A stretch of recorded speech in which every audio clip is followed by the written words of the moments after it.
Hey YouTube, this is Eclipsewolf.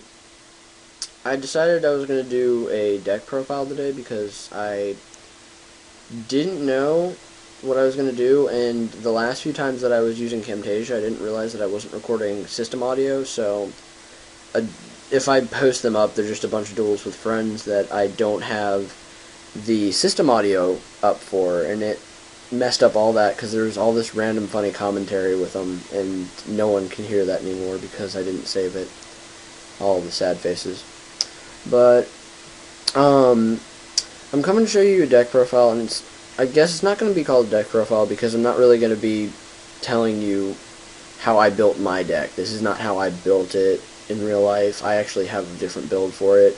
But this is actually just a deck I made up one day that is pretty good, and in the current meta, I don't know. It can run, because I mean, there's the bonuses, like I can use Gaius in the deck and other 7 stars because the deck can spit out 7 stars.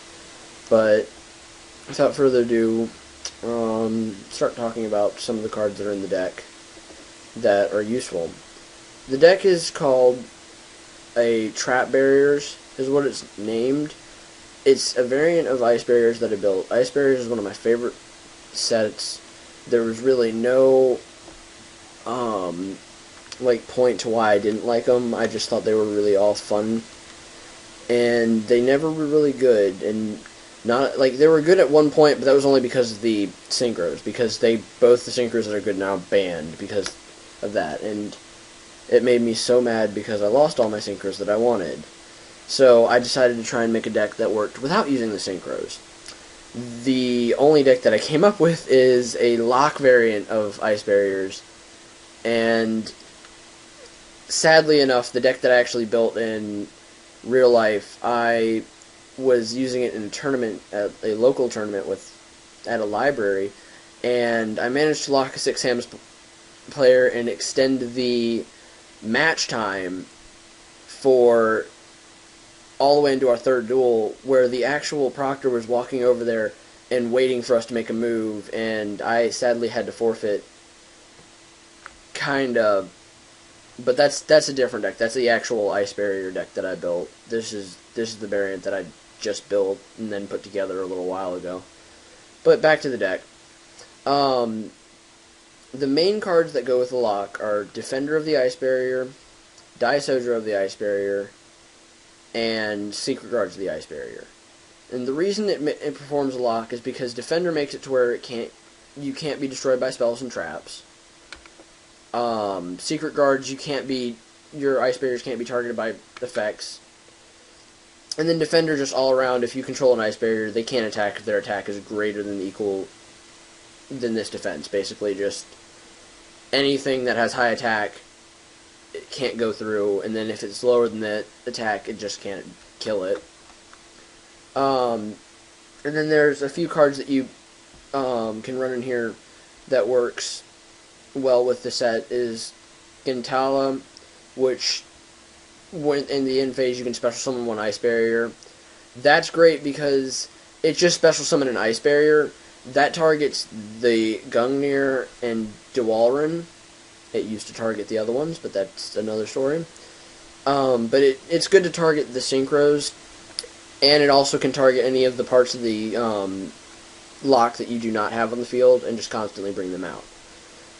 The last card for this set that came out was Prior, and that was just all around helpful because it made the deck able to run, is what everybody says.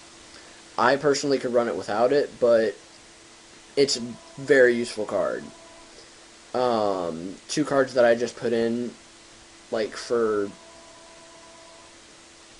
giggles, really, is because, or Spellbreaker and Dance Princess.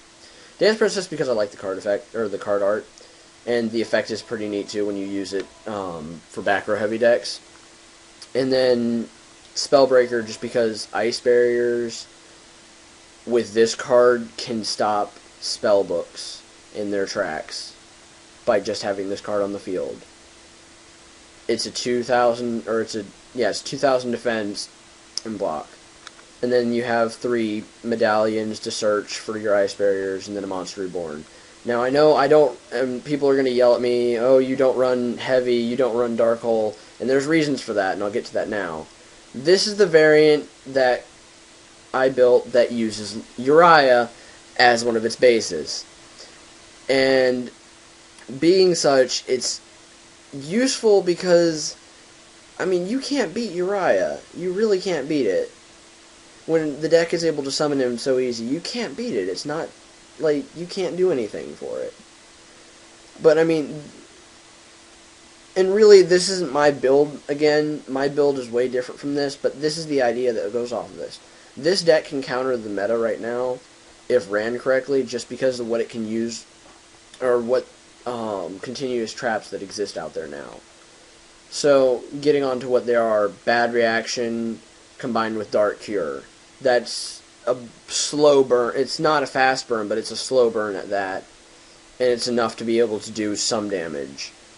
I will tell you, I actually ran 3 of these and 3 of these in the deck when I used to run it. I changed the deck now, and it doesn't use slow burn anymore. Curse of Darkness, which personally kills ice barriers. I'm sorry, not ice barriers, spell books instantly, just because of the fact that for them to get off, they have to activate spells. If they take 1,000 damage for each spell, if you have 2 of these on the field, you're dealing 3,000 damage every single time they activate a spell. They can only activate 2. And really, when you put 3 Imperial Customs in there, they have to destroy Imperial Customs with something before they destroy that, and that's just making them waste. Call of the Haunted is just a good continuous trap card. It's not really bad. You can use it. The way you can use that to your advantage is Daisojo. This destroys the card that equips to it. And since it destroys the card that equips to it, Daisojo makes your ice barriers unable to be destroyed by spells and traps. You can just special summon that. Then if that ever goes away, which in this deck, if you play it right, it'll go away sometimes a lot faster than you think. And Daisojo will protect it and make sure you don't, or your ice barriers don't die from it. Fiendish Chain, another good continuous trap, already explainable.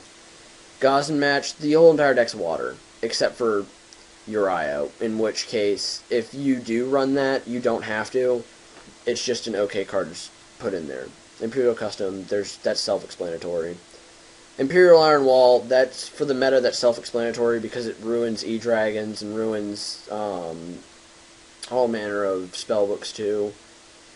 And Light Imprisoning, not really the best card to use in this meta because all you're going to be using Light Imprisoning for is if you're going up against Chaos Dragons or going up against Prophecies and you want to stop Priestess. Shadow Imprisoning you see a lot more because of the Dark Worlds and other Dark card decks. Now, these 3 are down here because these 3 you can throw in here. And it'd be... Ryo is because, it makes your opponent discard a card. They have to minus to activate an effect. It's not the best card if you're running against a deck that's, say it's Dark Worlds. They have to discard a card. I don't know if I'm right with that. It might be Fables, the ones that get the special summon off of it. But regardless, depending on which deck you run it against, it's not going to be good. Because it'll actually make them plus at one point. Medium is one of those conditional, really good cards. I've actually personally opened with 2 of these in hand, and my opponent heavy set 6 cards, all in their hand. They had just a monster and 5 spell and trap, basically. And I literally just special summoned to medium, and then went into Gaios. And they really couldn't do anything from that. Sadly, their sets weren't really that bad, or really that good, but it was one of my friends, and it was just a funny thing to see his face when he did that. Other cards that are continuous traps that you can put in there, Cloak and Dagger is okay for this. I wouldn't recommend using this in a meta deck right now, is because of the remove from play. And E-Dragons get too much bonus for it. Now, if you're going up against Prophecies, it's a good card, because you can remove from play the Priestess whenever it hits the field. Discord, not really going to see that much, because not a lot of people synchro summon that much. Some of them do a lot. If you go against a Leviel player, sure, why not? Echelon, this card it's a In the actual game, it is a rare card. I don't remember what set it's from. I have it somewhere, and maybe I'll mention it next video I do, but it is a rare card, and all it does is when an attribute monster other than water is normal summoned or special summoned, including face down, it's changed to defense position. If you control face up water, and then the entire deck's ice barrier is water, why not? Invariating, I can never say that card right. Innervating Mist. Hand side becomes 5, self-explanatory. Grave of Super Ancient Organism. Not useful if you're going against Exceeds. Useful if you're going against Spellbooks. Because you can negate Priestess. That's another one of those just Priestess cards. Greed is funny. Each prime player draws a card because of card effect. They take 500 damage during the end phase for each card drawn by this card effect. If any of the Prophecy players use their effects, their greed goes off. Dark World, greed. E-Dragons can use greed at this point. Mirror Wall is self-explanatory. You can just combo it off with Imperial Custom. Choose not to pay the 2,000. It's not destroyed because Imperial Iron Wall blocks that. It's just a really nasty loop. Non-fusion area, Heroes, if that's even still seen in the meta, this. Royal Decree, and these two are not supposed to. I'll get back into those in a second. Safe Zone, it's $28 for a reason. This is not reliable, though, in my opinion, but it's still a high up there card because it's useful, and it's not, wouldn't blame it, because you can protect Defender, you can protect Secret Guards, you can protect any of them. Starlight's a recommendation for this deck just because you're going to be setting back row heavy all the time.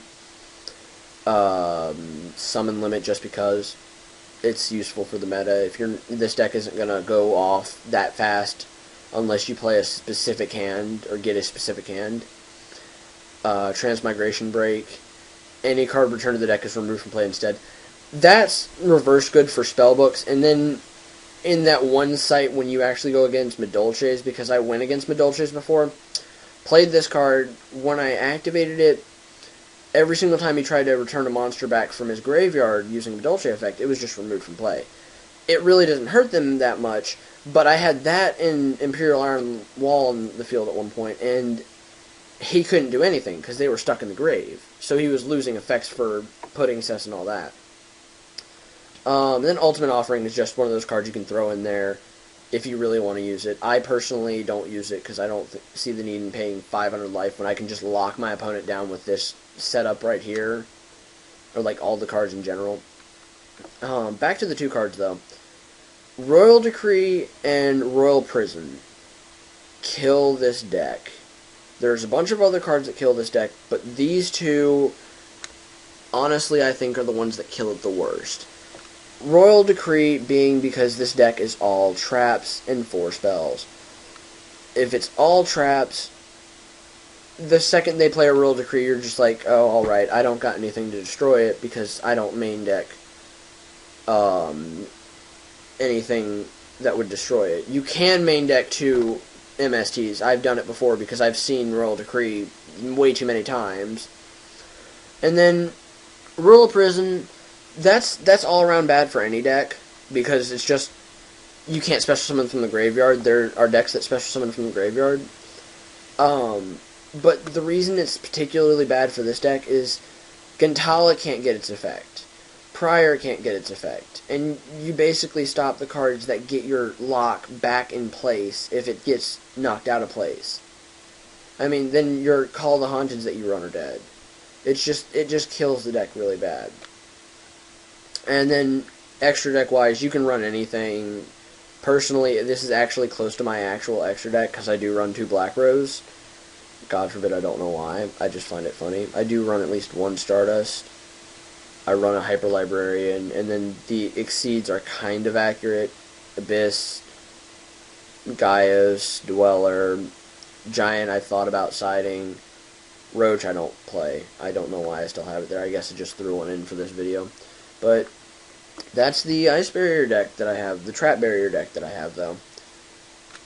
And, I guess comment and tell me what you think about it. my first video doing a deck profile. I don't know how that would even change your opinion, though. It's not really much more to but tell me what you think about it. It's not a bad idea. It's not a great idea. It's just something to think about. And then spill your opinions around if you want, and see what you can come up with. Maybe you can make one. See you later, YouTube.